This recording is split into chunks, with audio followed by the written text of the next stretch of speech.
सभी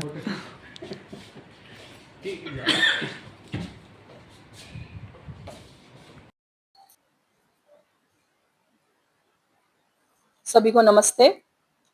आज हम रवि भवन में प्रेस काउंसिल ले रहे हैं और पहली बार नागपुर की धरती पर हम सब कलाकारों ने ये मंथन किया है कि जितने भी हमारे नागपुर और विदर्भ के कलाकार हैं उनके लिए एक मंच बनाया जाए, जिससे कि हम अपनी कला को दर्शकों के सामने, लोगों के सामने किस तरीके से प्रस्तुत हम कर सकते हैं और अपने कला का जो हमने आज तक अनुभव लिया है उसको हम कैसे लोगों के सामने लाए।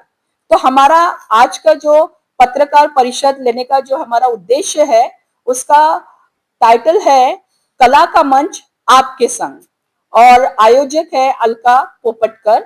हमारे साथ यहाँ पे पत्रकार परिषद में जो माननीय गण बैठे हैं, हमारे साथ है राहुल वासनिक जी जो एक्टिंग प्रोड्यूसर और डायरेक्टर भी है।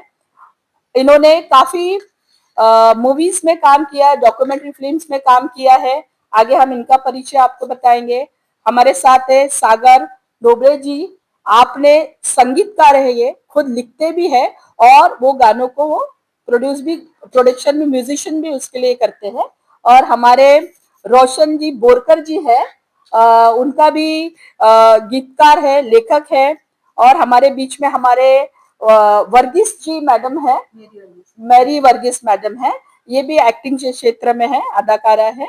और हमारे बीच जो झूम पिक्चर है जो हुई है नागपुर में ही, जिसका प्रोडक्शन हुआ है, तो हमारे बीच ऐसे कल्पना साखरे मैडम भी यहाँ बैठे हुए हैं, ये भी एक्टिंग के क्षेत्र से है। प्रलय जामुलकर है, वो भी यहाँ हमारे बीच बैठे हुए हैं। रति रामटेके जी सर जी है, वो भी यहाँ बैठे हैं। और हमारे मार्केटिंग जो डायरेक्टर, हमारे सारा मार्केटिंग करने वाले हैं हमारे इस प्रोग्राम का, इस इवेंट का, प्रेम बिरादर जी है। उनका वन रूफ सोल्यूशन, ये मार्केटिंग का उनका नाम है। अब आगे हमें ये बताना है कि जिस तरीके से बड़े बड़े मेट्रोस में, सिटीज में कलाकार अपनी प्रतिमाओं को लेकर आगे दर्शकों के सामने, जनता के सामने, लोगों के सामने लेके जाते हैं, जैसे मुंबई, पुणे में, यहाँ पे कलाकारों के लिए बहुत बड़ा एक क्षेत्र है, बहुत बड़ा है वहाँ पे।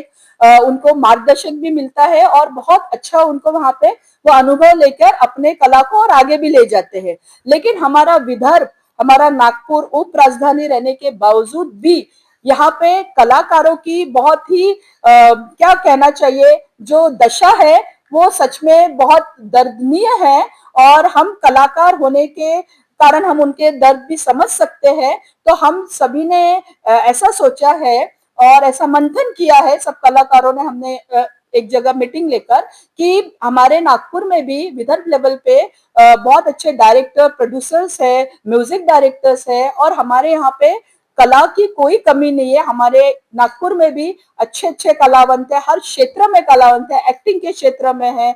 आज देखिए नागपुर में हमारे सोनू सूद जी है, जो नागपुर की धरती से ही जाके आज उन्होंने इतना कला के क्षेत्र में, फिल्म इंडस्ट्री में अपना नाम जमाया है। और शहबाज खान जी है, उन्होंने भी काफी अच्छा कार्य किया है। और म्यूजिक, संगीत के क्षेत्र में भी हम सारेगामा और आगे इंडियन आइडल तक भी गए हैं। और काफी हमारे जो और भी माननीय कादर अंकल जी है, जिनत आंटी है, और भी हमारे धाकड़े गुरु जी है जो आज हमारे बीच में नहीं है।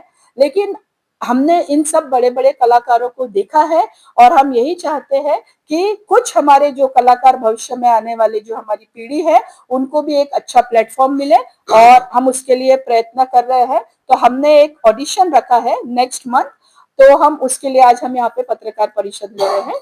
और हम थोड़ा बताना चाहेंगे कि हमारे बीच हमारे राहुल जी वासनिक जी है, उन्होंने बोले इंडिया जय भीम, ये मूवी है, उसमें इन्होंने एक्टिंग का भी कार्य किया है। और सेकंड डॉक्टर बाबा साहब भीमराव अंबेडकर जी, वहां इन्होंने प्रोड्यूसर का भी काम किया, एक्टिंग प्रोडक्शन का काम किया और एक्टिंग का भी कार्य किया है।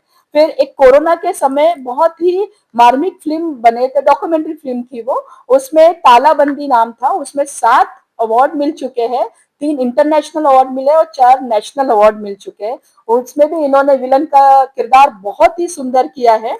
और अभी आने वाले कुछ महीनों में बैसाखी वाला मेला ये रिलीज होने वाली है, इनके भी प्रोड्यूसर डायरेक्टर नागपुर के ही है और काफी अच्छी मूवी है, तो उनमें भी इन्होंने अच्छा कार्य किया है। और नारी तुझी अजब कहानी, इसमें भी इन्होंने एक प्रोडक्शन और एक्टिंग का कार्य किया है।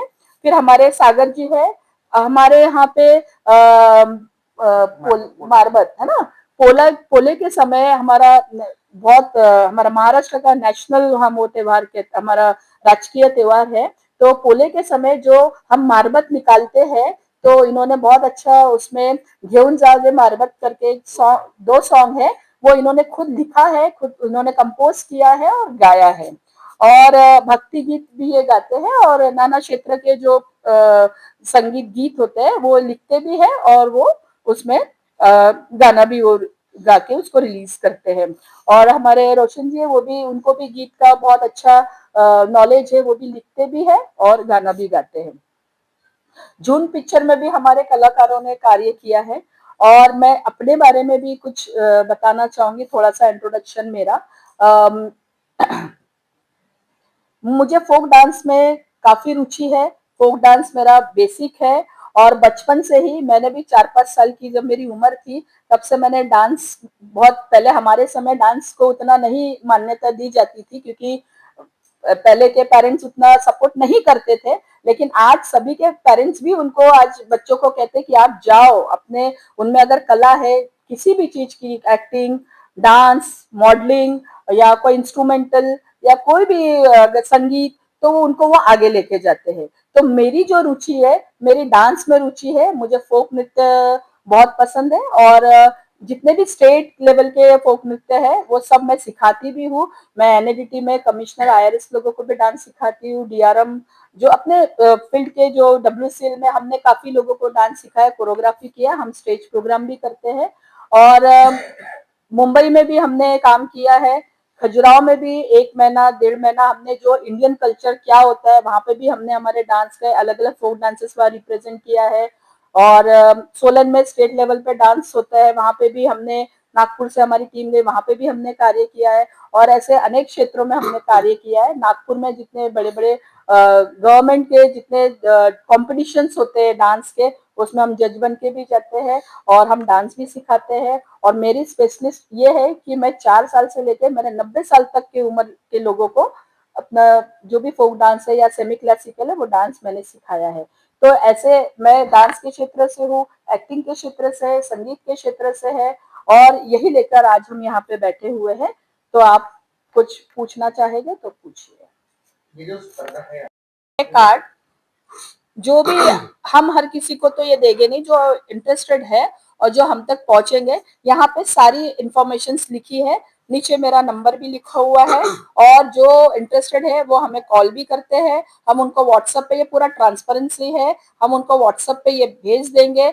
जिनको स्कैनर, जो दूर बैठा है, जो नहीं पे कर पा रहा है वो स्कैन करेगा, जो लाके हमें ऑफलाइन दे सकता है वो ऑफलाइन देगा, क्योंकि हम तो उनको टोकन जनरेट करके देंगे। ऑडिशन जो लेंगे हम उनका वीडियो बनाएंगे और सारी चीजें वो ट्रांसपेरेंसी रहेंगी, तो दिख ही जाएगा कि कितने स्टूडेंट कौन से फील्ड से आए हुए, डांस के, मॉडलिंग के, एक्टिंग के हैं। तो ये सारी चीजें दिख जाती है। कला के क्षेत्र में कभी कुछ छुपा नहीं होता है, क्योंकि वो मंच पे होता है और मंच सबको दिखता है। ऑफलाइन जो ऑडिशन है वो कहाँ पे? ये 2 जगह हमने रखा है, एक सीएनआई में रखा, यानी वहां पे भी है, और एक हमने सिविल लाइंस में रखा है। तो जो सियोग में और सिविल लाइंस में 2 जगह रखे हैं। तो संडे को जिनको अवेलेबल रह गए उनके लिए हमने सुयोग में रखा है, वो हम उनको पूरे डिटेल्स, जो इंटरेस्टेड पार्टिसिपेंट्स है उनको हम पूरी डिटेल्स फोन करके भी बताएंगे, क्योंकि उनको हमको टाइम भी देना पड़ेगा कि आपका कौन सा फील्ड है, एक्टिंग के है, डांस के, सिंगिंग के, उसके हिसाब से हम उनको ऑडिशन में देंगे टाइम।